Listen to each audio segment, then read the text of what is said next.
नमस्कार दोस्तों। हमने सब्सटेंस अब्यूज़ या किसी भी किस्म के इंटॉक्सिकेशन और उनके साइड इफ़ेक्ट्स के बारे में इससे पहले भी कई वीडियोज़ में डिटेल में बात करी है। हाल ही में जो हादसा हुआ है एयर इंडिया एयरक्राफ्ट का, उसके बारे में आज बात करना बेहद ज़रूरी हो गया है और सब्सटेंस अब्यूज़ या किसी भी किस्म के इंटॉक्सिकेशन के कितने खतरनाक रिज़ल्ट्स हो सकते हैं, ये उसका जीता जागता उदाहरण है। आपको इस हादसे के बारे में थोड़ी-सी जानकारी दिए जाते हैं। तो मामला ये है कि फुकेत से एयर इंडिया का जो एयरक्राफ्ट दिल्ली आ रहा था, उसने अचानक से अपना एल्टीट्यूड खो दिया, जिसकी वजह से बहुत सीवियर टर्बुलेंस हुआ और उसमें बहुत सारे पैसेंजर्स को और क्रू मेंबर्स को बहुत सीवियर चोटें आई हैं। इसमें ध्यान देने वाली बात ये है कि जब उस एयरक्राफ्ट के जो पायलट इंचार्ज थे, उनका सब्सटेंस अब्यूज़ टेस्ट जो किया गया, वो पॉजिटिव पाया गया marijuana के लिए। जी हाँ, पता चला टेस्ट के बाद कि जो उनके मेन पायलट थे, उन्होंने marijuana या कि वीड ले रखी थी। ज़रा सोचिए कि एक इंसान जो इतनी सारी ज़िंदगियों को अपने भरोसे लेके जा रहा है, जिसमें तकरीबन 137 पैसेंजर्स थे और तकरीबन 8-9 क्रू मेंबर्स थे, उन सबको लेके जा रहा है और वो इतनी बड़ी लापरवाही कर गया। उसने नशा कर रखा था और तब वो उस एयरक्राफ्ट को चला रहा था।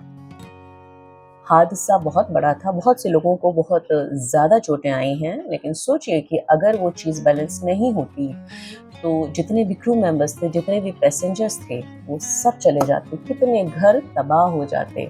इस वजह से सिर्फ एक ऐसी लापरवाही की वजह से, जिससे आपको थोड़े समय के लिए लग सकता है कि आप टॉप ऑफ द वर्ल्ड हैं, आपके अंदर बेपनाह कॉन्फिडेंस आ सकता है, लेकिन उसका खामियाजा सिर्फ आप अकेले नहीं भुगतते, न जाने कितने लोगों को भुगतना पड़ता है। देखिए, जब भी कोई नशा करता है ना, तो उसको बहुत ही रिलैक्स्ड फील हो रहा होता है, लेकिन उसका जो कोऑर्डिनेशन है वो बहुत वीक हो जाता है, उसका जो रिएक्शन टाइम है वो बहुत स्लो हो जाता है। इसमें सबसे बड़ी समस्या ये है कि उस इंसान को सब कुछ नॉर्मल लग रहा होता है, उसे लग रहा होता है कि मैं बिल्कुल ठीक हूँ और मेरी कोई भी एक्टिविटी ऐसी नहीं है जो कि अबनॉर्मल है। ऐसा इंसान अपने शारीरिक और मानसिक हाइज और लोज को नहीं समझ पा रहा होता है, इसीलिए इससे बचना चाहिए। ये आपके अपने अस्तित्व के लिए और आपसे जुड़े हुए, आपकी जिम्मेदारी से जुड़े हुए न जाने कितने लोगों के अस्तित्व पे खतरा बन सकता है। अब सोचिए ज़रा, वो इंसान, वो पायलट जब अपने पूरे सेंसेस में आए होंगे, तो उन्होंने कितना अपमान, कितना ह्यूमिलिएशन महसूस किया होगा। लेकिन कुछ गलतियाँ जो होती हैं वो इरिवर्सिबल होती हैं, उनकी भरपाई नहीं की जा सकती है।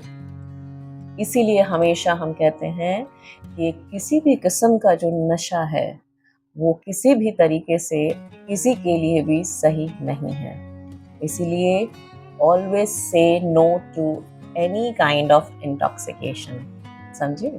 चलिए, आज की बात बस यही थी। फिर मिलेंगे किसी और मुद्दे पे बात करने के लिए। तब तक के लिए नमस्कार, take care and bye bye.